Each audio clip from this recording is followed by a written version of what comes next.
আসসালামু আলাইকুম। প্রথমে দুঃখ প্রকাশ করছি, একটু সময় লেগে গেল। নেটওয়ার্কে কিছুটা প্রবলেম ছিল। আহ, সেজন্য আজকে আমাদের যে আলোচনা সেটা হচ্ছে আপডেটেড ম্যানেজমেন্ট অফ হ্যামোরয়েডস। আমি ডাক্তার মোহাম্মদ নাজমুল হক মাসুম, সহযোগী অধ্যাপক সার্জারি বিভাগ, ঢাকা মেডিকেল কলেজে কর্মরত আছি।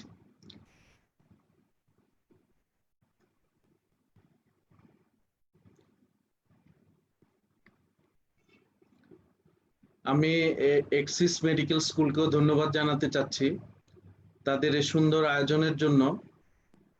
আমি আমার প্রিয় ছাত্রছাত্রীদের কাছে সাথে কিছু জিনিস শেয়ার করতে পারবো। এখন যেহেতু করোনা, সবাই খুব আতঙ্কগ্রস্ত। এই সময় সমস্ত স্কুল কলেজ বন্ধ। আমাদের প্রিয় শিক্ষার্থীরা অনেক ক্ষেত্রেই শিক্ষা থেকে বঞ্চিত হচ্ছেন। আমি মনে করি এই উদ্যোগের কারণে আমরা স্টুডেন্টের কাছে পৌঁছতে পারবো। কারণ অনেক ক্ষেত্রে দেখা যায় বাসায় বসে থেকে থেকে সবাই বোরনেস হচ্ছে, অনেকের ফ্রাস্ট্রেশন চলে আসছে। আমি মনে করি এই করোনার মধ্যেও সবাই যদি আমরা সতর্ক থাকি, সোশ্যাল ডিস্টেন্স মেনটেন করি, হ্যান্ড ওয়াশ করি, মাস্ক ব্যবহার করি, আতঙ্কিত না হয়ে সাবধানতা অবলম্বন করি এবং পাশাপাশি অন্যান্য কাজগুলি যেন চালিয়ে নেই। আবারও আমি দুঃখ প্রকাশ করছি, অনেকক্ষণ যাবৎ সবাই বসে আছেন। আমি আর কথা না বাড়িয়ে সরাসরি টপিকে চলে যাব। যেহেতু এই ক্লাসের মধ্যে অনেকেই শুনছেন, আমি বাংলা এবং ইংলিশ টার্ম দুইটি ইউজ করব যেন সবার বোধগম্য হতে সুবিধা হয়। আজকে আমাদের মূল টপিক ছিল আপডেটেড ম্যানেজমেন্ট অফ হ্যামোরয়েডস। হ্যামোরয়েড বলতে আমরা যেটা বুঝি, কখনো যদি আমরা কোনো পেশেন্টকে জিজ্ঞেস করি তোমার কি সমস্যা, সবাই এসে বলে পাইলস হয়েছে। আমরা জানি মলদ্বারে পাইল ছাড়াও অনেক রকম প্রবলেম থাকে। কারো দেখা যায় অ্যানাল ফিশার হতে পারে, রেকটাল ক্যান্সার হতে পারে, ফিস্টুলা হতে পারে, রেকটাল পলিপ হতে পারে। কিন্তু পেশেন্টকে আমরা যখনই বলি what is your problem, patient reply my problem is piles. এখন আজকে যে আমরা আলোচনা করব, আলোচনার মাধ্যমে আমরা এই জিনিসগুলি জানার চেষ্টা করব। সবাই যদি একটু ধৈর্য ধরে শুনেন, আমি মনে করি at the end of the class everybody will be benefited. During this period we learn about what is hemorrhoid, pathophysiology of hemorrhoid, classification, clinical feature, investigation, treatment, complication এবং এটা রিসেন্ট আপডেট। যেহেতু অ্যানাল ক্যানাল একটা private part, এটা আমাদের পেশেন্টরাও দেখাতে চান না। অন্যান্য পেশেন্টের ক্ষেত্রে আমরা যেরকম ভাবে পরীক্ষা করতে পারি, যেহেতু অ্যানাল ক্যানাল প্রাইভেট পার্ট, সবাই দেখাতে চান না। আমাদের এটার পরীক্ষা করার সুযোগও খুব কম থাকে। এর জন্য দেখা যায় এই ডিজিজগুলির সম্পর্কে আমরা অধিকাংশ সময়ই একটা আননোন থাকে অথবা একটু কম বুঝে থাকি। যেহেতু আমাদের প্র্যাকটিস একটু কম, বিভিন্ন কারণে হোক, পেশেন্টরা দেখাতে চান না বা আমাদেরও তাদের ডিজিটাল রেকটাল এক্সামিনেশন বা প্রোক্টোস্কোপি করার সুযোগ কম হয়। এখন হ্যামোরয়েড বা পাইলস, এই ডিজিজটা কি? আমাদের করোনার মতো কোনো নতুন ডিজিজ না, এটা খুবই পুরাতন ডিজিজ। এটা দেখা যায় আমাদের খ্রিস্টপূর্ব প্রায় 1700 শতাব্দী পূর্ব থেকে এই ডিজিজটা ছিল। আপনারা এই ছবিটা দেখাচ্ছে, ছবিতে দেখতে পাচ্ছেন বিভিন্ন ভাবে আসলে হ্যামোরয়েডের চিকিৎসা হয়, এখনো হচ্ছে।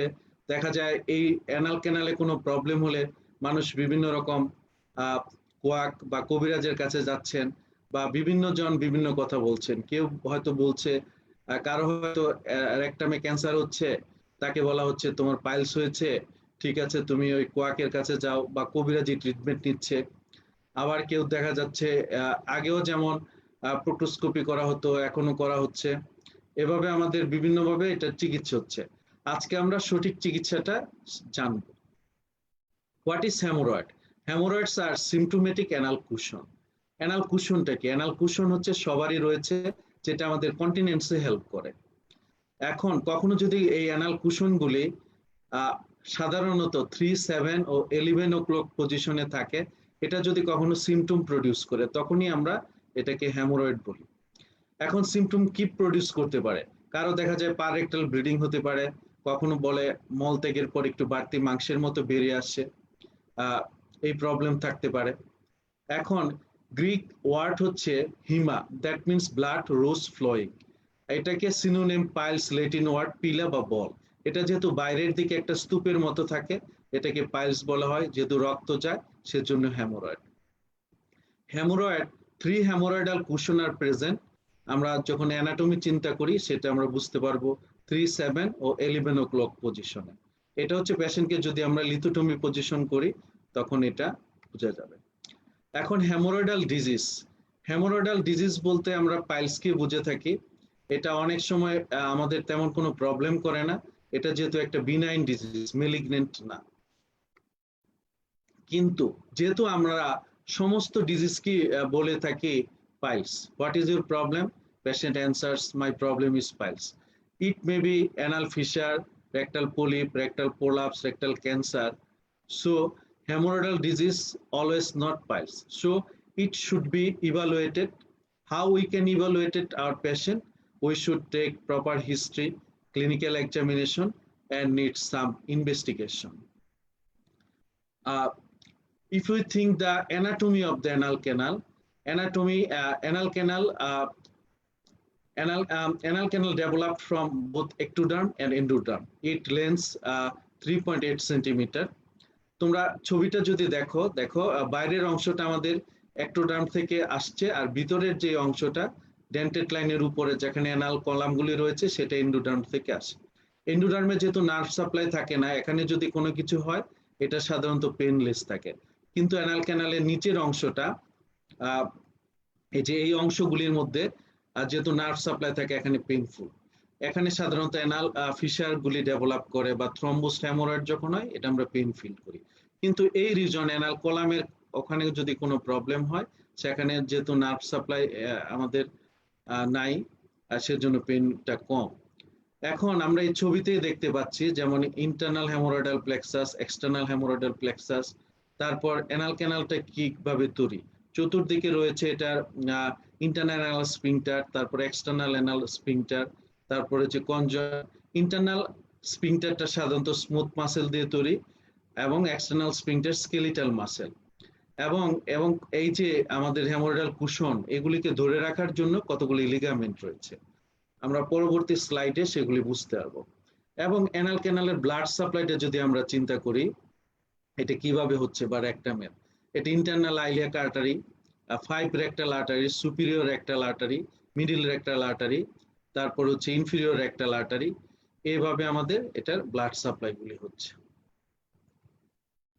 অ্যানাটমি আমরা একটু আগে বলেছি, এটা আমাদের 3টা রিজন থেকে হতে পারে, যেমন located left lateral position, right posterior, এবং এটার কাজ হচ্ছে আমাদের কন্ট্রিবিউট 15 to 20% অফ রেস্টিং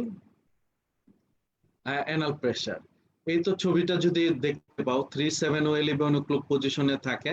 লিথোটমি পজিশনের ক্ষেত্রে এটা হচ্ছে 3 o'clock পজিশন, 7। আমরা ঘড়ির কাঁটার সাথে যদি তুলনা করি সেটা আমরা বুঝতে পারবো। এখন এই যে হ্যামোরয়েডাল ডিজিজ, এটার আসলে ফ্যাক্টরটা কি, কেন হচ্ছে হ্যামোরয়েড হচ্ছে, কেন এই প্রবলেমগুলি হচ্ছে। এই প্রবলেমের ক্ষেত্রে আমাদের হচ্ছে কতগুলি মেকানিক্যাল ফ্যাক্টর কাজ করে। মেকানিক্যাল ফ্যাক্টরের মধ্যে মোবাইল হ্যামোরয়েড, প্রোলাপসড হ্যামোরয়েড, এটা কি হচ্ছে, মোবিলাইজেশন অফ দ্য যে অ্যানাল প্লেক্সাস গুলি, তারপর stretching of anchoring tissue, internal haemorrhoidal plexus গুলি যখন প্রোলাপস হয়ে যায়, এবং এই যে পার্টস লিগামেন্ট গুলিও যখন আমাদের লুজ হয়ে যায় তখন এই প্রবলেমগুলি হতে পারে। তাছাড়া হ্যামোরয়েডাল ডিজিজের হিমোডাইনামিক ফ্যাক্টর রয়েছে কতগুলি। যখন এটা ব্লাড সাপ্লাই, আর্টেরিয়াল সাপ্লাইটা বাড়ে, এই ক্ষেত্রে দেখা যায় যে ফ্লো গুলি দেখতে পাচ্ছ। এখন এটার ক্যাপিলারি ফ্রেজিলিটি, হাইপার পারমেবিলিটি এগুলি বেড়েও আমাদের হ্যামোরয়েড সৃষ্টি করতে পারে। মোট কথা, হ্যামোরয়েড হওয়ার কারণ হচ্ছে degeneration of anchoring connective tissue, descent of the anal cushion. ইতিপূর্বে যেটা বললাম আমাদের অ্যানাল কুশন সবারই রয়েছে। যখন ভেনাস স্টেসিস হয় তখন ইনফ্লামেশন হয়, ইডিমা হয়, এবং এই যে অ্যানাল মিউকোসাগুলি ইরোশন হয়ে দেখা যায় ব্লিডিং হচ্ছে। ক্যাপিলারি ফ্রেজিলিটির জন্য ব্লিডিং হচ্ছে। তারপরে থ্রম্বোসিস, যখন ব্লাডটা ক্লটেড হয়ে যাবে সেটার কারণে হচ্ছে পেন হবে। বা ডিসেন্ট অফ দ্য পাইল মাস হচ্ছে এটা হচ্ছে প্রোলাপস হবে। প্রেগনেন্সির সময় এটা আমাদের হতে পারে। এখন এই যে হ্যামোরয়েডটাকে আমরা কিভাবে ক্লাসিফিকেশন করতে পারি? হ্যামোরয়েড, যেই হ্যামোরয়েড গুলি আমাদের ডেন্টেড লাইনের উপর থেকে হবে সেগুলি হচ্ছে আমাদের ইন্টারনাল হ্যামোরয়েড, এবং যেগুলি নিচে থাকে সেটা হচ্ছে external haemorrhoid. Internal hemorrhoids usually located above the dentate line, covered with mucosa, no sensory innervation. So it is usually painless. On the other hand, external hemorrhoid located below the dentate line, covered with anota.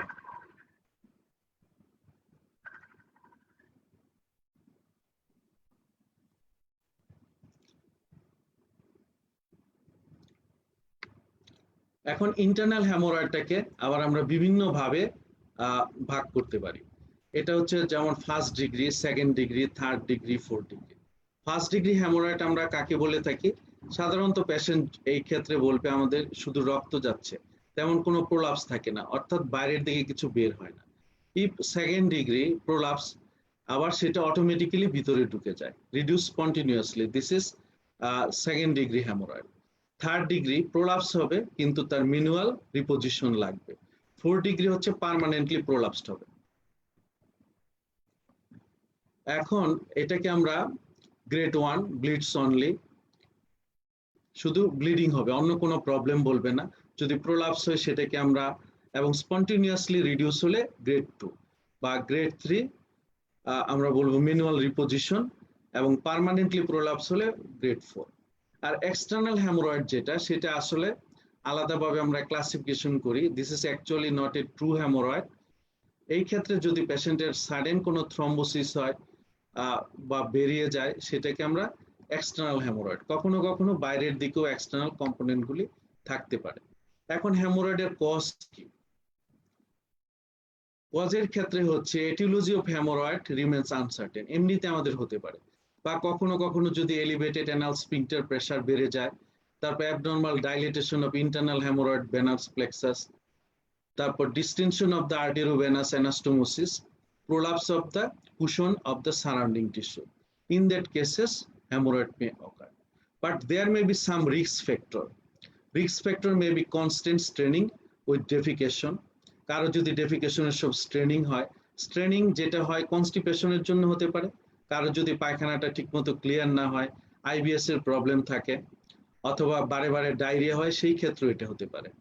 prolonged efforts of defecation, constipation, inadequate fiber intake, কারো যদি fibre containing খাবার টাবার কম খায় তার ক্ষেত্রে হতে পারে। কারো দেখা যায় কমোডের মধ্যে দীর্ঘক্ষণ বসে থাকে, আমাদের দেশে হয়তো এটা কম, বাইরের কান্ট্রিতে দেখা যায় অনেক সময় কেউ টয়লেটে গেলে সে ল্যাপটপ, মোবাইল অথবা পত্রিকা নিয়ে যায়, অনেক সময় ব্যয় করে, স্ট্রেনিং করে, সেটার জন্য হ্যামোরয়েড হওয়ার পসিবিলিটি থাকে। এটা ছাড়া কেউ যদি ওয়েট লিফটিং করে, ইন্ট্রাঅ্যাবডোমিনাল প্রেসার কোনো কারণে বাড়ে, তার যদি অ্যাসাইটিস হয়, লিভারে কোনো প্রবলেম হয়, বা প্রেগন্যান্সিতেও আমাদের হ্যামোরয়েডের প্রবলেম হতে পারে। হ্যামোরয়েড, ইন্টারনাল হ্যামোরয়েড যখন হবে, এটার আসলে কি সিমটম নিয়ে আসে? সিমটমগুলির মধ্যে প্রথমেই হচ্ছে তার ব্লিডিং হবে। ব্লিডিংটা কি রকম হবে? সাধারণত পেনলেস ব্লিডিং। সাধারণত যদি অ্যানাল ফিশার হয়, সেই ক্ষেত্রে সাধারণত ব্লিডিং খুব বেশি হয় না, বা স্ট্রেনিং হয়, পায়খানার গা লেগে ব্লিডিং থাকে, এবং সেটা সাধারণত painful. But in case of internal haemorrhoid, blood is fresh blood and it is painless bleeding. এবং অন্যান্য সিমটমের মধ্যে যেটা থাকবে, তার একটা সোয়েলিং থাকতে পারে, প্রোলাপস থাকতে পারে, বা পুরাইটাস থাকতে পারে, এই প্রবলেমগুলি নিয়ে আসতে পারে। অনেক ক্ষেত্রে যেহেতু হ্যামোরয়েডাল কুশন, কোনো একটা হ্যামোরয়েড যদি বড় হয়ে যায়, সেই ক্ষেত্রে পেশেন্টের অ্যানাল ক্যানালের যে একটা স্ট্রাকচার বা কন্টিনেন্স যেটা হেল্প করে, সেখানে কিছু ব্যত্যয় ঘটে, সেই ক্ষেত্রে ফিকাল লিকেজ সামান্য পরিমাণে বলতে পারে। এক্সটার্নাল হ্যামোরয়েডগুলি সাধারণত হঠাৎ করেই হয়, এবং এটা থ্রম্বোসিস হলে পেনফুল হয়। পেনটা সাধারণত 48 থেকে 72 ঘন্টা পরে ইউজুয়ালি সাবসাইড করে। এখন হ্যামোরয়েডের প্রবলেমের ক্ষেত্রে যেটা হবে, সেটা প্রথম অবস্থায় এটা হচ্ছে ইন্টারনাল হ্যামোরয়েডকে আমরা 3-4টা ভাগে ভাগ করি, first degree, second degree, third, fourth. First degree হলে শুধুমাত্র ব্লিডিং হবে। সেকেন্ড ডিগ্রিতে বলবে পায়খানার পর কিছু বের হয়, সেটা অটোমেটিক্যালি ঢুকে যায়। থার্ড ডিগ্রিতে যেটা বলবে চাপ দিয়ে ঢুকে দিতে হয়, এবং 4 ডিগ্রিতে বের হয়ে গেছে আর ঢুকছে না। এক্সটার্নাল হেমোরয়েডে হঠাৎ করেই হবে, সাধারণত সেখানে থ্রম্বোসিসের জন্য হয়, এন্ড বাইরে একটি বাড়তি মাংসের মতো থাকে, রোগীর পেন ফিল করে। এখন যেহেতু আমরা পেশেন্টকে যদি জিজ্ঞেস করি, রোগীরা বলে আপনার কি প্রবলেম, বলে পাইলস, কিন্তু এটার অন্যান্য প্রবলেমও থাকতে পারে। কাজেই পাইলস বললেই আমরা শুধু পাইলসটা বুঝবো না বা হেমোরয়েড বুঝবো না, আমাদের মাথার মধ্যে এই জিনিসগুলি নিয়ে আসতে হবে। কি নিয়ে আসতে হবে? তার অ্যানাল ফিশার হতে পারে, নিউপ্লাজম হতে পারে, পেরিঅ্যানাল অ্যাবসেস হতে পারে, তারপর রেকটাল প্রোলাপস হতে পারে। কাজে এই সমস্ত ডিজিজ থেকে আমরা হেমোরয়েডটাকে কিভাবে আলাদা করব? সহজ কথায় যদি আমরা বলতে যাই, তাহলে যদি কারো অ্যানাল ফিশার থাকে, তাহলে পেশেন্ট পেনের কথা বলে, পায়খানার পর প্রচন্ড জ্বালা পোড়া করে, বার্নিং পেন হয়, এবং এই ক্ষেত্রে খুব বেশি রক্ত যায় না, রক্ত যদিও যায় পায়খানার গা লেগে যায়। এবং এটা সাধারণত প্রেগনেন্সির সময় হতে পারে, কারো যদি কনস্টিপেশন হয় সেই ক্ষেত্রে হতে পারে। রোগীরা সাধারণত বলে থাকে হঠাৎ করে কনস্টিপেশন হয়েছিল, তারপর মনে হচ্ছে মলদারটা ছিঁড়ে গেছে, তারপর থেকেই প্রবলেম। অনেক ক্ষেত্রে দেখা যায় ছোট্ট স্কিন ট্যাগের মতো থাকতে পারে। কিন্তু কারো যদি ইন্টারনাল হেমোরয়েড থাকে, সেই ক্ষেত্রে সাধারণত পেশেন্ট সিমটম নিয়ে আসবে আমার ব্লিডিং হচ্ছে, এবং এটা ফ্রেশ ব্লিডিং, অথবা পায়খানা করার পর ভিতর থেকে কি যেন বের হয়, আবার সেটা ভিতরে ঢুকে যাচ্ছে। কিন্তু কারো যদি নিউপ্লাজম থাকে বা ক্যান্সার থাকে রেকটামে, তাহলে যে প্রবলেমটা নিয়ে আসে, সেই ক্ষেত্রে বলবে না আমার পায়খানার পরে আহ রক্ত যায়, রক্তটার সাথে সাধারণত আম জাতীয় পদার্থ বা মিউকাস যাচ্ছে। এটা সাধারণত রেকটামে যদি কোনো গ্রোথ থাকে সেই ক্ষেত্রে হয়। প্রাথমিক অবস্থায় ক্যান্সারের ক্ষেত্রে অনেক ক্ষেত্রে এসিমটোমেটিক থাকতে পারে। সিমটম কখন ডেভেলপ করে? যখন হচ্ছে এটা অ্যাডভান্স হয়ে যায়। অনেক আমরা কেস পাই অবস্ট্রাকশন নিয়ে সেটা প্রেজেন্ট করতে পারে। অ্যাবসেসের ক্ষেত্রে যেটা হবে, পেশেন্ট হঠাৎ করে বলবে আমার প্রচন্ড ব্যথা হচ্ছে, এবং তার পায়খানা রাস্তাটা ফুলে যায়, এবং অনেক সময় যেই ফুলা জায়গাটা বা পাস কেভিটিটা ফেটে তার পুজের মতো বের হয়, এরকম প্রবলেম নিয়ে কথা বলতে পারে। আবার কন্ডাইলোমা, এটা হচ্ছে একটা ডিজিজ, সাধারণত যাদের সেক্সুয়াল প্রবলেম থাকে, সাধারণত অ্যানাল সেক্সের হিস্ট্রি থাকে, একটা হিউম্যান পেপিলোমা ভাইরাসের কারণে সেটা হতে পারে। এটাকে আমরা বলি কন্ডাইলোমা অ্যাকুমিনেটা। আবার রেকটাল প্রোলাপস, এই ক্ষেত্রে দেখা যায় রেকটামটা বাইরের দিকে বের হয়, এই ক্ষেত্রে সাধারণত রক্ত যায় না, যাদের শরীর দুর্বল থাকে। অনেক ক্ষেত্রে পেশেন্টরা বা ছোটকালে অথবা বৃদ্ধ বয়সে হতে পারে, বলবে পায়খানার পর আমার পায়খানার রাস্তাটা বেরিয়ে যায়, আবার মল ত্যাগের পর এটা ঢুকে যায়, কিন্তু কোনো রক্ত যায় না, ব্যথা হয় না। এগুলো হচ্ছে রেকটাল প্রোলাপস। আমরা যখন এই ডিজিজগুলি নিয়ে পরবর্তীতে আলোচনা করব, আরো অনেক ডিটেলস জানতে পারবো। কাজেই আমাদের হেমোরয়েড পেশেন্টরা যদি বলবে, তারপরে আমাদের এই ডিজিজগুলি মাথায় রাখতে হবে, ডিফারেন্সিয়াল ডায়াগনোসিস করি। এখন এটা আমরা কিভাবে ইভালুয়েট করব? এখন ইভালুয়েট করার ক্ষেত্রে প্রথমে আমাদের একটা ভালোভাবে হিস্ট্রি নিতে হবে এবং এক্সামিনেশন করতে হবে। এক্সামিনেশনের যে পার্টটা, সেটা হচ্ছে আমাদের একটা ডিজিটাল রেকটাল এক্সামিনেশন করতে হবে, এবং তার অ্যানাল ক্যানালটা দেখতে হবে। এখন দেখার জন্য আমরা যে এক্সামিনেশনটা করি সেটা করা হয় প্রোক্টোস্কোপি, এবং কখনো কখনো আমাদের সিগমোইডোস্কোপি, কোলোনোস্কোপি, এইরকম পরীক্ষাগুলিও করা লাগে। এখন ডিজিটাল রেকটাল এক্সামিনেশন নামে এটার পরিচয়। অ্যানাল ক্যানালে আমরা আঙ্গুল দিয়ে যেটা পরীক্ষাটা করি সেটা হচ্ছে digital rectal. Digital rectal examination করে আমরা অনেক কিছু সম্পর্কে ধারণা পেতে পারি। কোনো যদি গ্রোথ থাকে সেটা বোঝা যাবে, তারপর কারো যদি পলিপ থাকে বুঝতে পারবো, বা আমাদের ফিমেল মেল পেশেন্টের ক্ষেত্রে প্রোস্টেট সম্পর্কে আইডিয়া পাবো, ফিমেলের ক্ষেত্রে ইউটেরাস বা ওভারির ক্ষেত্রে সেটাও আমাদের বুঝতে পারবো, কারণ ডিজিটাল রেকটাল এক্সামিনেশনটা একটা ইম্পর্টেন্ট। অনেক ক্ষেত্রে আমরা পেশেন্টের চিকিৎসা করে থাকি শুনে শুনে, কিন্তু পায়খানা রাস্তা এক্সামিনেশন করা হয় না, যেহেতু প্রাইভেট পার্ট, রোগীরাও দেখাতে চায় না, ডাক্তাররা হয়তো দেখা যায় অনেক ক্ষেত্রে প্রাইভেসি থাকে না, বা ডিজিটাল রেকটাল এক্সামিনেশন করার জন্য যে সমস্ত ফ্যাসিলিটি দরকার, যেমন প্রাইভেসি মেনটেন করতে হবে, রোগীর কাছ থেকে কনসেন্ট নিতে হবে, আমাদের গ্লাভস পরতে হবে, তারপর পেশেন্টের প্রপার লাইট থাকতে হবে, লুব্রিকেন্ট থাকতে হবে, এই ব্যবস্থাগুলি করে তারপর আমাদের ডায়াগনোসিস করতে হবে। কারণ আমরা ইতিপূর্বে জানলাম অ্যানাল ক্যানালে শুধু হেমোরয়েড ছাড়াও anal fisher, fistula, abscess, rectal polyp, তারপরে ক্যান্সার, এই প্রবলেমগুলি হতে পারে। কারণ এটা ডিফারেন্সিয়াল ডায়াগনোসিসের মধ্যে এগুলো আসে। কাজে এগুলো আমাদের বুঝতে হলে অবশ্যই ডিজিটাল রেকটাল এক্সামিনেশন করতে হবে। এখন ডিজিটাল রেকটাল এক্সামিনেশন আমরা বিভিন্ন পজিশনে করতে পারি। যখন আমরা এক্সামিনেশন পড়াবো তখন সেই সম্পর্কে আমরা ডিটেলস আলোচনা করব। সাধারণত লেফট ল্যাটারাল পজিশনে আমরা করে থাকি। তাছাড়া ডরসাল পজিশনে করা যায়, নিয়ালবো পজিশনে করা যায়, লিথোটমি পজিশনে করা যায়। আমরা যারা এমবিবিএস পরীক্ষার্থী তাদেরকে অনেক সময় আমরা জিজ্ঞেস করে থাকি কিভাবে একটা ডিজিটাল রেকটাল এক্সামিনেশন করা যায়, সেই পদ্ধতিটা তুমি বলো। সেই ক্ষেত্রে যেটা বলতে হবে, কনসেন্ট নিতে হবে এবং প্রপার লাইটিং, প্রাইভেসি মেনটেন করতে হবে, রোগীর অনুমতি নিতে হবে, গ্লাভস পরতে হবে, লুব্রিকেন্ট নিতে হবে এবং প্রপার পজিশনিং করতে হবে। এবং প্রাইভেট পার্টটা যখন এক্সপোজড করব তার আগে রোগীকে একটা চাদর দিয়ে ঢেকে নিতে হবে, পেশেন্টের প্রতি রেসপেক্ট রাখতে হবে এবং left lateral position, dorsal, knee elbow position, lithotomy position, এই সমস্ত পজিশনে আমরা পরীক্ষা করতে পারি এই জিনিসগুলো। তারপর হচ্ছে প্রোক্টোস্কোপি করতে হবে।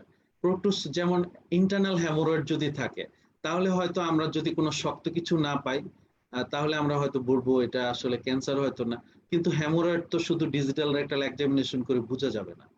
অনেক ক্ষেত্রে আমরা ডিজিটাল রেকটাল এক্সামিনেশনও করতে পারি না, কারণ পেশেন্ট যদি বলে পেনফুল অ্যানাস, প্রচন্ড ব্যথা, আঙ্গুল ঢুকাতে গেলে পেশেন্ট কান্নাকাটি করছে, সেই ক্ষেত্রে আমাদের ডিজিটাল রেকটাল এক্সামিনেশনও করা যায় না, প্রোক্টোস্কোপিও করা যায় না।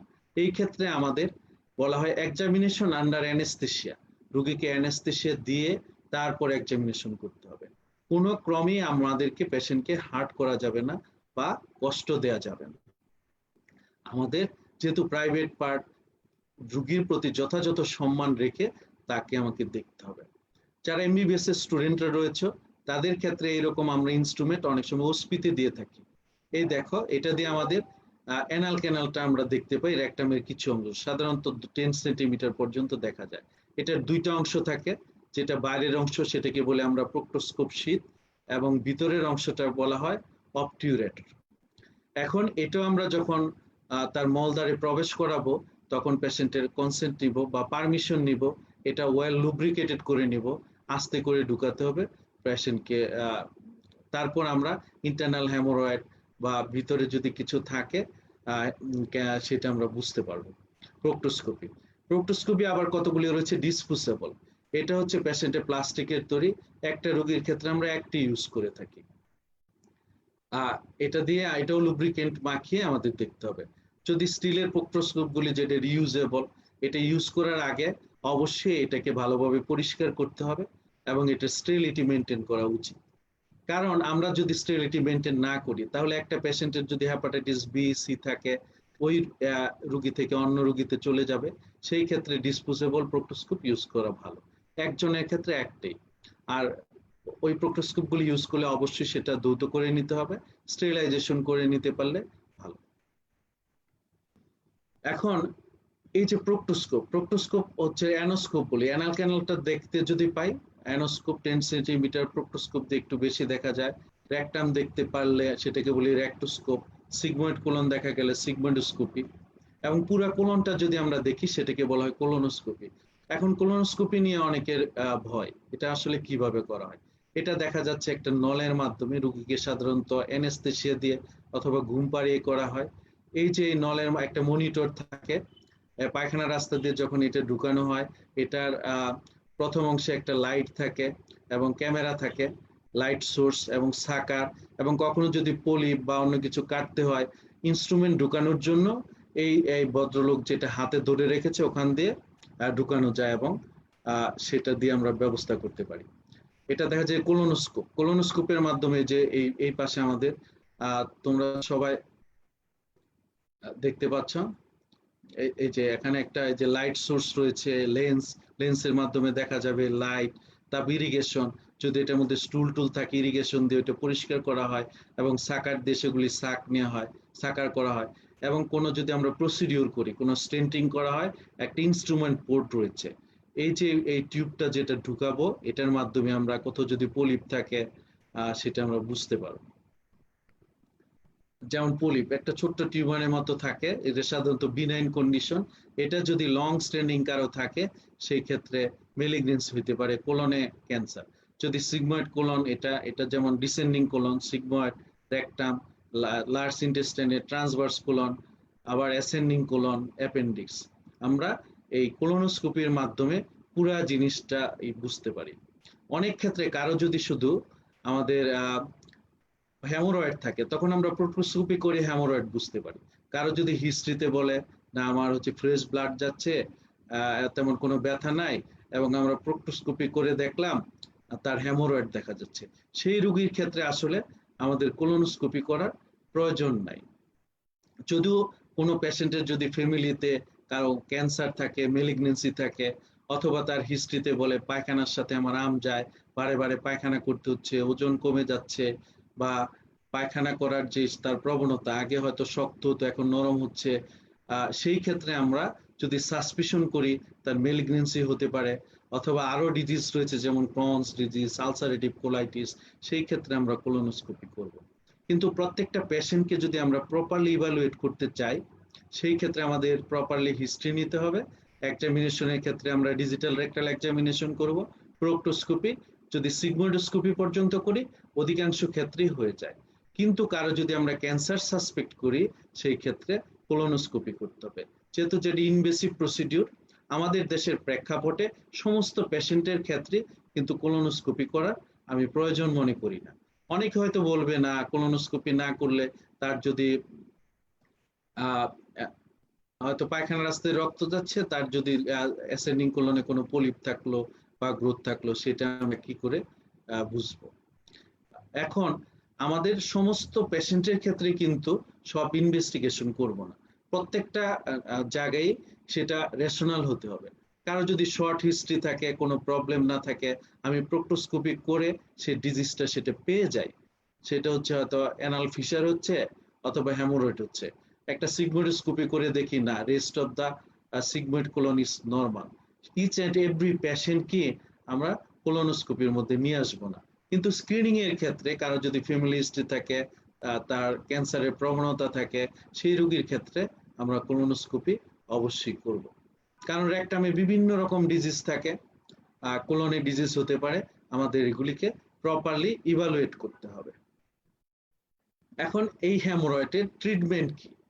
এখন ট্রিটমেন্টের ক্ষেত্রে এটা যেহেতু একটা বিনাইন ডিজিজ, এটা থেকে কখনো ক্যান্সার হয় না। অনেক সময় আমাদের রোগীরা বলে থাকেন না এটা থেকে অনেক দিন ধরে আছে, এটা থেকে ক্যান্সার হয়ে যেতে পারে।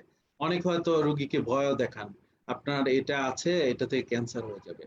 আসলে হ্যামোরয়েড থেকে এটা হ্যামোরয়েড স্ট্রিঙ্গুলেশন হতে পারে, থ্রম্বোসিস হতে পারে, ব্লিডিং হয়ে সে এনিমিক হয়ে যেতে পারে বা রক্ত শূন্য হয়ে যেতে পারে, কিন্তু হ্যামোরয়েড থেকে কখনোই ক্যান্সার হবে না। ক্যান্সারটা আলাদা আইডেন্টিটি, সেটা শুরু থেকে হয়তো পলিপ থাকে এবং সেটা আস্তে আস্তে ক্যান্সারে রূপান্তরিত হয়।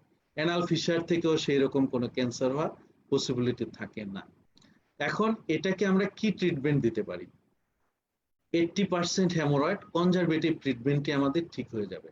এই পেশেন্টকে যদি আমরা বলি কিছু ল্যাক্সেটিভ, কারো যদি স্টুল হার্ড হয় পায়খানা নরম করার ঔষধ দেই, তারপর ফাইবার কন্টেনিং খাবার খেতে বলি, এক্সারসাইজ করতে বলি, তারপর হচ্ছে পেশেন্টকে রেড মিট বা স্পাইসি ফুড বা রিফাইন্ড ফুড যেগুলি কনস্টিপেশন করে সেগুলি অ্যাভয়েড করা যায়। পেশেন্ট যদি ওয়েট লিফটিংটা কম করে, ইন্ট্রাঅ্যাবডোমিনাল প্রেসার বাড়ে বা পুয়ার টয়লেটিং, অনেকক্ষণ ধরে বাথরুমে যে বসে না থাকে, ল্যাপটপ নিয়ে বা মোবাইল নিয়ে না যায়, তাহলে এই ক্ষেত্রে আমরা কিছু ঔষধ দিই, এটা আমরা নিরাময় করতে পারি। কিন্তু কিছু কিছু ক্ষেত্রে কিছু প্রসিডিউরের প্রয়োজন হয়, যেমন যেটাকে আমরা অফিস প্রসিডিউর বা ইনস্ট্রুমেন্টাল, এটা খুবই সিম্পল প্রসিডিউর, এটার জন্য হসপিটালে ভর্তিও থাকতে হয় না, আমাদের চেম্বারের পাশে আমরা সেটা করতে পারি। কিছু কিছু ক্ষেত্রে সেটার আবার সার্জারির প্রয়োজন হয়। এখন কখন আমরা সার্জারি করব, কখন কনজারভেটিভ ট্রিটমেন্ট দিব, কখন এটার অফিস প্রসিডিউর বা ইনস্ট্রুমেন্টাল, সেটা ডিপেন্ড করবে সার্জনের অ্যাসেসমেন্টের উপর। কাজেই এটা খুব ভালোভাবে যদি অ্যাসেসমেন্ট না করা যায় তাহলে পেশেন্টের ওভার ট্রিটমেন্ট হওয়ার যেমন সম্ভাবনা থাকে। আমাদের যেহেতু অ্যানাল ক্যানালের এটা কন্টিনেন্সে হেল্প করে, অ্যানাল কুশন এটা একটা ইম্পর্টেন্ট জিনিস। কারো যদি তেমন খুব বেশি প্রবলেম না হয়, ব্লিডিং না হয়, কমপ্লেন না থাকে, এটা নিয়ে খুব বেশি ভয়ের কিছু নাই। কিন্তু পেশেন্টকে অবশ্যই ডাক্তারের শরণাপন্ন হতে হবে তার ডায়াগনোসিসের জন্য। কিন্তু এটা যদি আমরা হেমোরয়েড বলে বসে থাকি, কিন্তু দেখা গেল এটা তার ক্যান্সার, সেটা তো বোঝার জন্য অবশ্যই আমার ডিআরই, প্রোক্টোস্কোপি, সিগমোইডোস্কোপি অথবা কোলোনোস্কোপির প্রয়োজন হতে পারে। এখন মেডিকেল ট্রিটমেন্ট কি? কারো যদি first degree, second degree haemorrhoid থাকে, ফার্স্ট ডিগ্রি যেটা বললাম শুধুমাত্র রক্ত যাবে, সেকেন্ড ডিগ্রির ক্ষেত্রে রক্ত যাবে, আবার কিছু অংশ বের হতে পারে, ইন্টারনাল হেমোরয়েড যেটা অটোমেটিক্যালি ঢুকে যায়। এই ক্ষেত্রে আমরা মেডিকেল ট্রিটমেন্ট করি, যেটা আমি ইতিপূর্বে বললাম, dietary management, high fibre diet, avoid straining, laxative, কিছু ড্রাগ যেটাকে বলি ফ্লেভোট্রপিক ড্রাগ বা ট্রপিক্যাল অয়েন্টমেন্ট, ফ্লেভিনয়েডস ডেরিভেটিভস, এগুলি আমরা ইউজ করতে পারি। আবার অনেক প্রসিডিউর রয়েছে। অনেক সময় আমাদের পরীক্ষাতে কোশ্চেন আসে ট্রিটমেন্ট অপশনস অফ হেমোরয়েড, তখন কিন্তু উত্তরটা খুব এইভাবে দিতে হবে: conservative treatment, it depends on grading of the haemorrhoid, first degree, second degree, third, fourth degree, first degree, second degree, conservative. Conservative treatment যদি ফল করে, সেই ক্ষেত্রে আমরা rubber band ligation, infrared photocoagulation, electrocoagulation, sclerotherapy, cryotherapy, laser surgery, এগুলি আমরা করতে পারি। এখন আসবো এটা কিভাবে করা যায়। এখন প্রথমে তো কনজারভেটিভ ট্রিটমেন্ট দিব, সেটা ফেলুর যখন হবে তখনই অফিস প্রসিডিউর গুলি করব। এটা ফার্স্ট ডিগ্রি, সেকেন্ড ডিগ্রি হেমোরয়েডের ক্ষেত্রে করে থাকি। কিন্তু কখন আমরা অফিস প্রসিডিউর করব না, কিন্তু কারো যদি এইডস থাকে, কারো যদি কোয়াগুলোপ্যাথি থাকে, প্রেগন্যান্সি থাকে, তারপরে একটা লোয়াল প্রলাপস থাকে, সেই ক্ষেত্রে আমরা এই অফিস প্রসিডিউর গুলি যাব না। এবং কারো যদি থার্ড ডিগ্রি বা ফোর্থ ডিগ্রি হেমোরয়েড থাকে, ফার্স্ট কনজারভেটিভ ম্যানেজমেন্টে ভালো হচ্ছে না, অফিস প্রসিডিউরে ভালো হচ্ছে না, তাদের ক্ষেত্রে আমরা অপারেশনে চলে যাব। কিন্তু কারো ক্ষেত্রে যদি হেমোরয়েডের পাশাপাশি দেখা যায় ফিস্টুলা রয়েছে, সেই ক্ষেত্রে আমাদের অপারেশন করব। এখন স্ক্লেরোথেরাপি এটা আসলে কি জিনিস, বা রাবার ব্যান্ড লাইগেশন। এখন এটা যেমন প্রোক্টোস্কোপি করব, আমরা একটা সিরিঞ্জের মাধ্যমে কিছু স্ক্লেরোটিক এজেন্ট যেমন 5% ফেনলিন অলিভ অয়েল, এটি ইউজ করে লাইট সোর্সের মাধ্যমে আমরা যেখানে হেমোরয়েডটা রয়েছে সেখানে যদি স্ক্লেরোটিং এজেন্টটা দিই, সেখানে স্ক্লেরোসিস হয়ে যাবে, হয়ে রক্ত পড়াটা বন্ধ হয়ে যাবে বা প্রোলাপসটা কমে যাবে। কিন্তু এখানে মূল ডিসঅ্যাডভান্টেজ যেটা হচ্ছে, এই ক্ষেত্রে দেখা যায় 50% চান্স হচ্ছে রিকারেন্স। একটা পেশেন্টকে করে দিলাম, হয়তো 50% পেশেন্ট ভালো হয়ে যাবে, মানে দুইজনের আরেকজন পেশেন্ট রিকারেন্স হবে। যার রিকারেন্স হচ্ছে সে হয়তো বলবে না এটা তো সাকসেস হচ্ছে না। আবার হচ্ছে একটা হেমোরয়েডে করলাম, আবার 3, 7, 11 o'clock পজিশনে হেমোরয়েড রয়েছে, সেগুলি থেকেও ব্লিডিং হতে পারে। পেশেন্টের স্যাটিসফ্যাকশনটা খুব বেশি না, কিন্তু এটা হচ্ছে খুবই মাইনর প্রসিডিউর। আমরা পেশেন্টকে যদি কাউন্সিলিং করি, যার কনজারভেটিভ ঔষধে ভালো হচ্ছে না, লাইফস্টাইল চেঞ্জ করেও ভালো হচ্ছে না, সবজি খেয়ে বা ড্রাগ খেয়ে ঠিক হচ্ছে না, তাদের ক্ষেত্রে আমরা এটা করতে পারি, এটা একটা অপশন, কিন্তু রিকারেন্স রেট মোর। এই ক্ষেত্রে আমরা একটা সিরিঞ্জ ব্যবহার করি, এইরকম হতে পারে। তারপরে আবার বেন্ডিং লাইগেশন, এটা আমরা কিভাবে করি? এটা হচ্ছে হেমোরয়েডাল যে কুশনটা আছে, সেটা আমরা একটা ইনস্ট্রুমেন্টের মাধ্যমে ধরি, ধরে তার ভেজের কাছাকাছি আমরা একটা ব্যান্ড পরিয়ে দিই। ব্যান্ড পরিয়ে দিলে কি হবে, এই ডিস্টাল অংশে তার ব্লাড সাপ্লাইটা বন্ধ হয়ে যাবে। ব্লাড সাপ্লাই যখন বন্ধ হয়ে যায়, সেটা আলটিমেটলি 1 উইকের মধ্যে নেক্রোসিস হয়ে সেটা পড়ে যাবে, আর এখানে সেই অংশটা সিল হয়ে যাবে। এইভাবে আমরা একটা চেম্বারের মধ্যে আমরা সেকেন্ড ডিগ্রি বা ফার্স্ট ডিগ্রি হেমোরয়েডের ট্রিটমেন্ট করতে পারি। এটা হচ্ছে ব্যান্ড লাইগেশন। কিন্তু এখানে প্রবলেম কি হয়, কিছু কিছু ক্ষেত্রে পেশেন্ট পেন ফিল করে, ইউরিনারি রিটেনশন ডেভেলপ করতে পারে, বা যে ব্যান্ডটা পড়লাম সেটা স্লিপেজ হয়ে যেতে পারে, ব্লিডিং হতে পারে, আবার রিকারেন্স হতে পারে। এটার হচ্ছে সাকসেস রেট দেখা যাচ্ছে প্রায় 80%। 20%-এর ক্ষেত্রে আবার রিকারেন্স হতে পারে, রোগীরা তখন প্রতি 5 জনের 1 জনের ক্ষেত্রে হতে পারে। কাজে এটা মাইনর প্রসিডিউর। আমরা রোগীকে এই ট্রিটমেন্টটা দেওয়ার আগে অবশ্যই বলে নিব, এটা আপনার অল্প মানে কষ্ট হবে না, আমরা চেম্বারে এটা হবে, কিন্তু এই ক্ষেত্রে আপনার রিকারেন্সের পসিবিলিটি আছে। আবার হচ্ছে নিউয়ার নন অপারেটিভ ট্রিটমেন্ট, এই ক্ষেত্রে আবার ইনফ্রারেড ফটোকোয়াগুলেশন অথবা রেডিও ফ্রিকোয়েন্সি কোয়াগুলেশন, এটা হচ্ছে একটা মেশিনারি, আমরা ফটোকোয়াগুলেশন করে যে হেমোরয়েডাল যে মাসগুলি থাকবে, কুশনগুলি থাকবে, সেটা আমরা কোয়াগুলেট করতে পারি। কোয়াগুলেট করলে সেই জিনিসটা ছোট হয়ে যাবে এবং ব্লিডিংটাও সিল হয়ে যাবে। যেমন ইনফ্রারেড ফটোকোয়াগুলেশন এরকম একটা মেশিনের মাধ্যমে আমরা করে থাকি।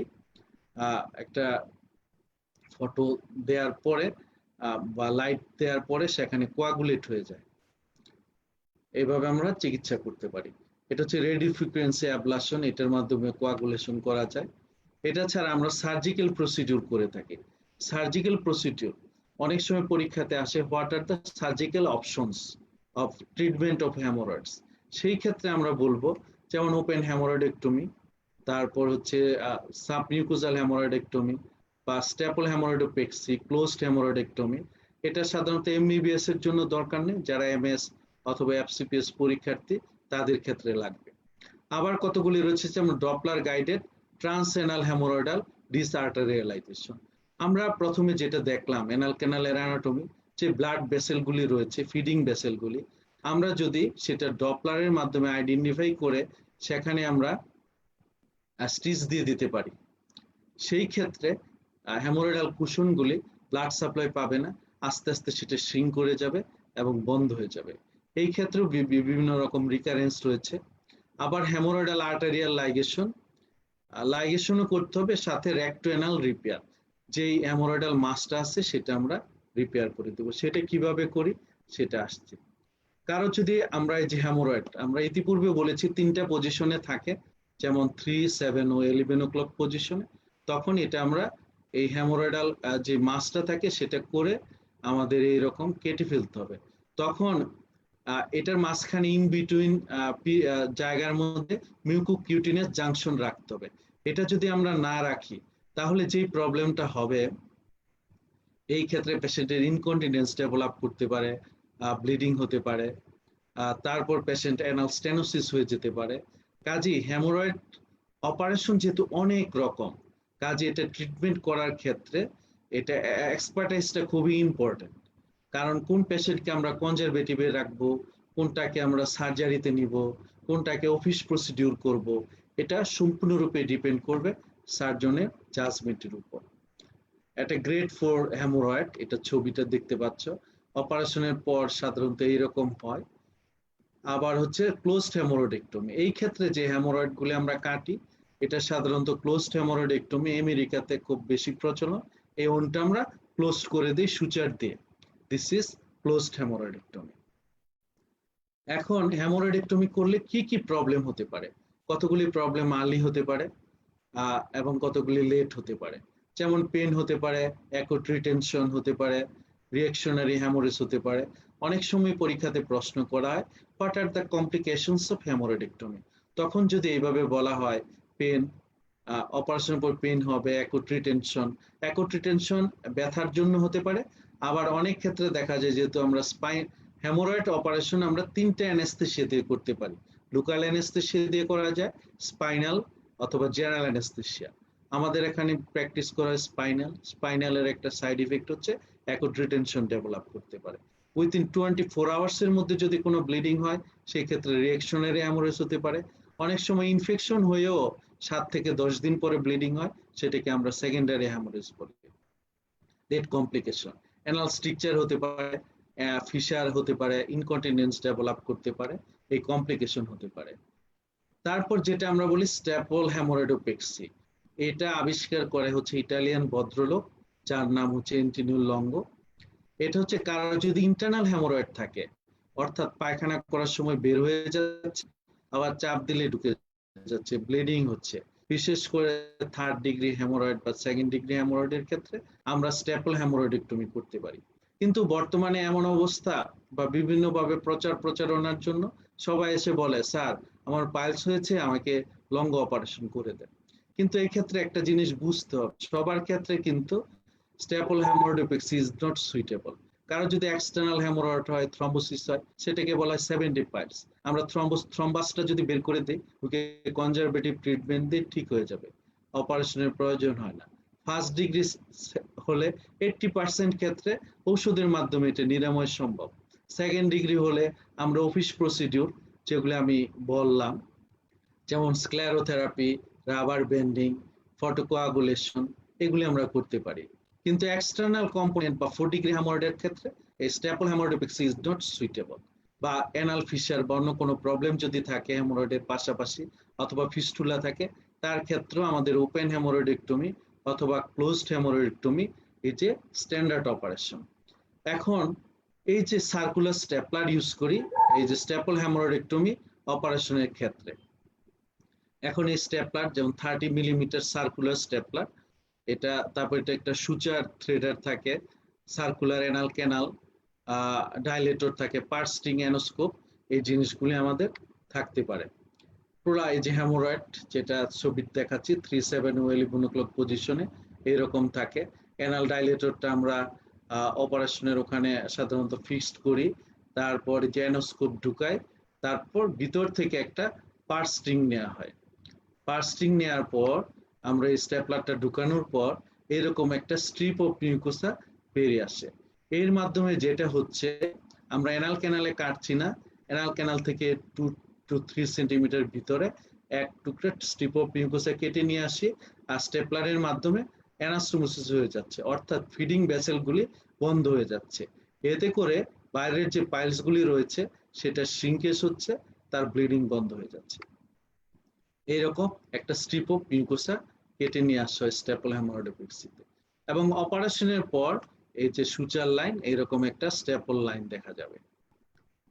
এই যে আমরা যেটা অপারেশন করলাম এটা আমার নিজের অপারেশন করা, এইরকম একটা স্ট্যাপল লাইন থাকে, বাইরে তেমন কোনো কাটা ছিঁড়া থাকে না।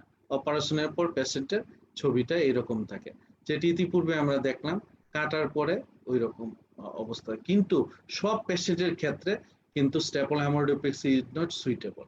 এই অপারেশনটা শর্ট টার্মে কিছু ভালো ফলাফল পাওয়া যায়, কিন্তু এটারও বিভিন্ন রকম ডিসঅ্যাডভান্টেজ রয়েছে। যেমন কি কি প্রবলেম হতে পারে, কেউ যদি এক্সপার্ট না হয় তার ক্ষেত্রে দেখা যায় বিভিন্ন স্টাডিতে দেখা গেছে রেক্টোভ্যাজাইনাল ফিস্টুলা নিয়েও প্রেজেন্ট করেছে, সেপসিস হয়েছে, রেক্টাল পারফোরেশন, পুরাইটাস এনাই। যে কোনো অপারেশনই আমরা করি না কেন তার কিছু কমপ্লিকেশন হতে পারে, কিন্তু কমপ্লিকেশনটা আমরা কিভাবে মিনিমাইজ করতে পারি?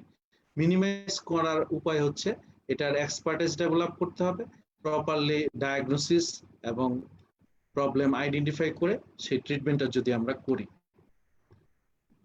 আর একটা ট্রিটমেন্ট হচ্ছে হেমোরয়েডাল আর্টেরিয়াল লাইগেশন।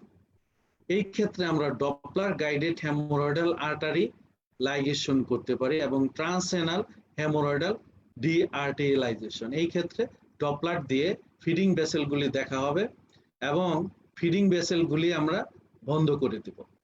দিলে যে জিনিসটা হবে, যে হেমোরয়েডাল কুশনগুলি থাকবে সেটা অটোমেটিক্যালি শ্রিঙ্কেজ হয়ে যাবে। এটা হচ্ছে procedure haemorrhoidal arterial ligation. Doppler দিয়ে আইডেন্টিফাই করে সেই ফিডিং ভেসেলটা বন্ধ করা হয়। ইন্ডিকেশন অল পেশেন্টকে করতে পারি আমরা, যেটা সার্জিক্যাল, কিন্তু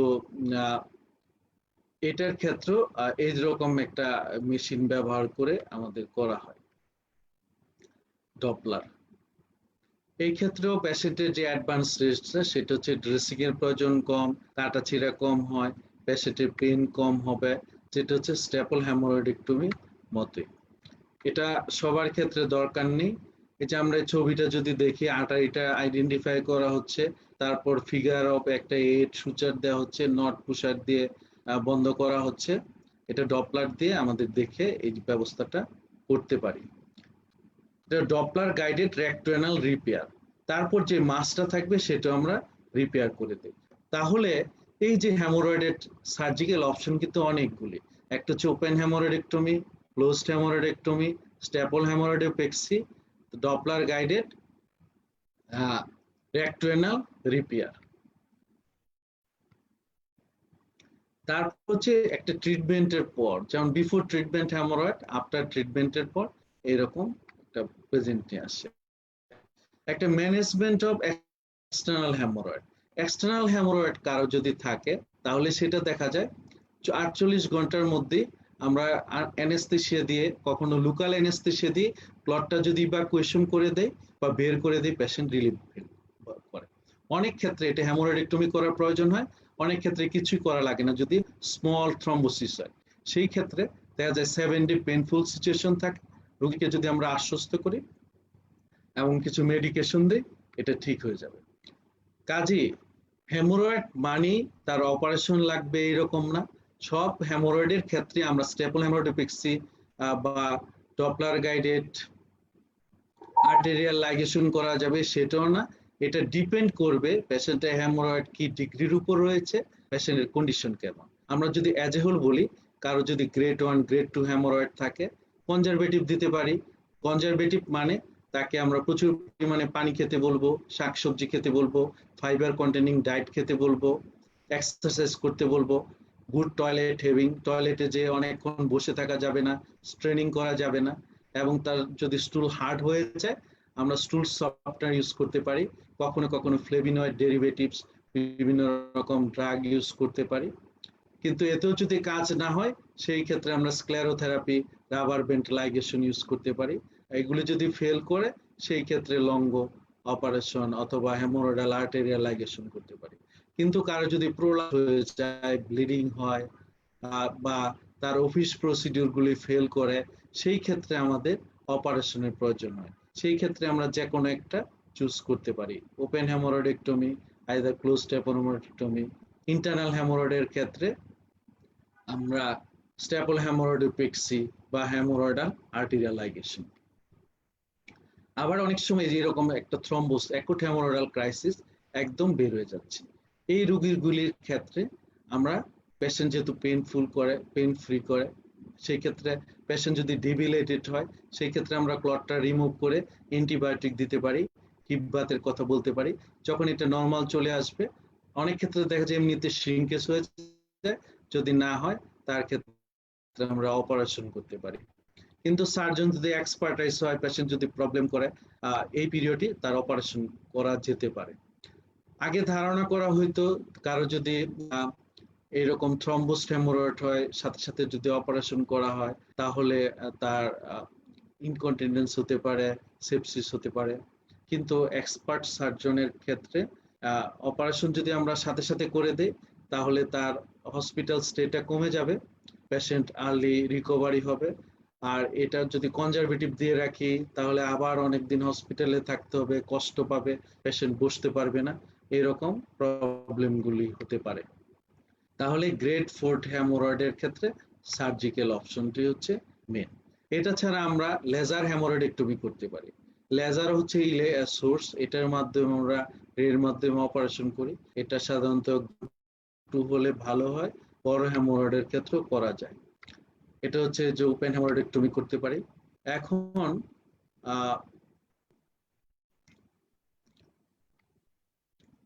থ্রম্বোস হেমোরয়েডের ট্রিটমেন্ট আমরা ইতিপূর্বে বললাম।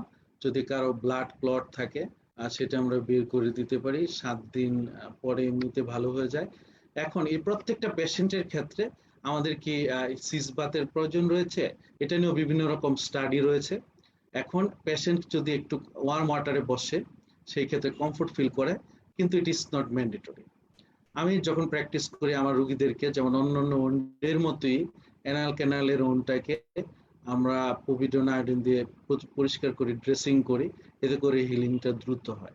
এবং হিপ বাতের ক্ষেত্রে অনেকে হয়তো বলে পভিডন আয়োডিন দিয়ে বসার জন্য, এতে করে আমরা পভিডন আয়োডিন ডিসইনফেকশন হিসেবে যেভাবে কাজ করে, দেখা যায় আমরা 10% পভিডন আয়োডিন ইউজ করি। এখন এক বালতির পানির মধ্যে যদি 1 চামচ বা 2 চামচ পভিডন আয়োডিন দেওয়া হয়, এই ক্ষেত্রে এটার খুব বেশি গুরুত্ব বহন করে না। কিন্তু ওয়ার্ম বাথ যদি নেই একটু আরাম পায়, কিন্তু আবার প্রবলেম আছে। অনেক পেশেন্ট আমাদের মনে করে বেশি গরম পানিতে বসলে মনে হয় তাড়াতাড়ি হিলিং হবে, দেখা যায় পায়খানার রাস্তাটা পুড়িয়ে নিয়ে আসে। সেটাও যেন না হয়, আমাদের রোগীদের বলতে হবে যেন ক্লিন রাখে, ড্রেসিং করে এবং কুসুম গরম পানিতে বসলে সে আরাম পাবে। কিন্তু বিভিন্ন স্টাডিতে দেখা গেছে কুসুম গরম পানিতে বসলেও দেখা যায় তার ইনিশিয়ালি তার পেন কিলার নেওয়া লাগে। এখন this is not a mandatory. অনেক পেশেন্টরা মনে করে না এটা করলে মনে খুব বেশি ভালো। আমার মনে হয় সেরকম কিছু না, বিভিন্ন স্টাডিতেও সে একই জিনিস বলা হচ্ছে। এখন হেমোরয়েড অপারেশনের পর অন্যান্য অপারেশন যেমন ক্লিন অপারেশন, এখানে পায়খানা করা হয়, পেশেন্ট পায়খানা লাগে, এই পেশেন্টগুলির প্রতিনিয়ত একটা ড্রেসিং এর দরকার। এটা যেন রিকারেন্স না হয় সেজন্য রোগীকে ফাইবার কন্টেনিং ডায়েট খেতে বলবো, ওরাল ফ্লুইড খেতে বলবো, অ্যানালজেসিক দিব, এবং আমরা যদি পেশেন্টকে ড্রেসিং করা হয়, ফলো আপ করা হয়, রিকারেন্স রেট খুব বেশি না। প্রায় একটা কথা শোনা যায়, রোগীরা বলে না অপারেশন করলে আবার হয় কিনা, বারবার হয় কিনা। আমি বলবো না, আমাদের প্র্যাকটিসে দেখা যায় পেশেন্টের সবার অপারেশন লাগে না, বা যেগুলি করা হয় প্রায় এটার সাকসেস রেট নিয়ার অ্যাবাউট 100%। তবে এটা বুঝতে হবে না কোন পেশেন্টের ক্ষেত্রে কোনটা অ্যাপ্লিকেবল। একটা পেশেন্টের হচ্ছে ওপেন হেমোরয়েডেক্টমি করতে হবে, তার যদি আমরা স্টেপল হেমোরয়েডেক্টমি করি তার তো ঠিক হবে না। একটা পেশেন্টকে অফিস প্রসিডিউর করে দিলাম, তার লাগবে হচ্ছে অপারেশন, তাহলে তো লাভ হবে না। যেই ক্ষেত্রে যেটা অ্যাপ্লিকেবল সেটা যদি আমরা মেনে চলি তাহলে এটা গুড আউটকাম। আমাদের সবসময় চেষ্টা করতে হবে না অপারেশনটা যেন অ্যাভয়েড করা যায়। অপারেশন হচ্ছে এন্ড স্টেজ, আর এটা থেকে কখনই ক্যান্সার হবে না বা অন্য হবে না। কিন্তু সবসময় আমরা যেহেতু চিকিৎসক হবা তোমরা, বা যারা চিকিৎসক রয়েছেন, তাদের যে জিনিসটা মানতে হবে, এটা পেশেন্টরা বলবে পাইলস, আমরা না দেখে যেন কোনো ট্রিটমেন্ট না দিই। তারা অবশ্যই ডিজিটাল রেকটাল এক্সামিনেশন, প্রক্টোস্কোপি, সিগমোইডোস্কোপি করে সিদ্ধান্ত নিয়েই তারপর যদি না পারি তাহলে অ্যাপ্রোপ্রিয়েট জায়গায় আমরা এটা পাঠিয়ে দিই। আমি সবশেষে বলবো hemorrhoidal disease is a benign disease. Management should be aimed at treating main symptom and facilitate patient expectation. পেশেন্টের সাথে কাউন্সিলিং করে যেটি করি সেটা করতে হবে। এটা বিনাইন ডিজিজ, এটার অপারেশন লাগে না, এটা থেকে কখনো ক্যান্সার হয় না। আর এটা যেমন প্রি অপারেটিভ কনসেন্ট নিতে হবে, প্রপার অপারেশন করতে হবে, এবং পোস্ট অপারেটিভ ফলো আপটা ইম্পর্টেন্ট।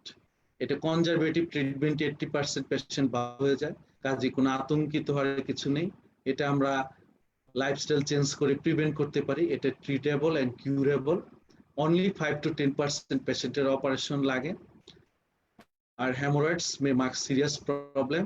হ্যামোরয়েড বলে বলে আমরা বসে থাকবো না, কারণ হ্যামোরয়েডের মাধ্যমে অনেকের ক্যান্সারও হতে পারে। অনেক পেশেন্ট দেখা যায় বিভিন্ন ডাক্তার কাছে যায়, অনেকে হয়তো মনে করে থাকেন রেনাল ফিশার, ডিআরই অথবা প্রক্টোস্কোপি করেন না, কিন্তু আমাদের কাছে যেহেতু আসে, আমরা যেহেতু কোলোরেক্টাল প্র্যাকটিস করি, অনেক ক্ষেত্রে যায় ক্যান্সার। কাজে এই কাজটা কখনই করা যাবে না।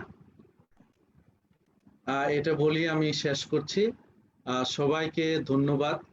আজকে অনেক যান্ত্রিক সমস্যার জন্য একটু দেরি হয়ে গেছে, সেজন্য সবার ক্ষমা প্রার্থী। এখন আপনারা নিশ্চয়ই কমেন্ট করেছেন, এখন সরাসরি যেহেতু আপনাদের প্রশ্ন শুনতে পাচ্ছি না, কোনো প্রশ্ন থাকলে অবশ্যই কমেন্ট করবেন, এটা সেটার আমি উত্তর দিব। এখন আমি কমেন্ট সেকশনটা দেখি, যদি কারো প্রশ্ন করা থাকে আমি সেটার উত্তরগুলি দেওয়ার চেষ্টা করব।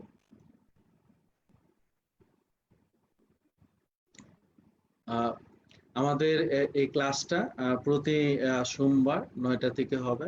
আর নেক্সট দিন আরেকটা টপিক নিয়ে আমরা আলোচনা করব। আশা করি আপনারা এতে কিছুটা উপকৃত হবেন। এখন যেহেতু গতানুগতিক ক্লাস হচ্ছে না, এক্সিসকে আমি অত্যন্ত ধন্যবাদ দিতে চাই এরকম একটা সুন্দর আয়োজন করার জন্য। এর মাধ্যমে আমি মনে করি আমাদের স্টুডেন্ট উপকৃত হবে।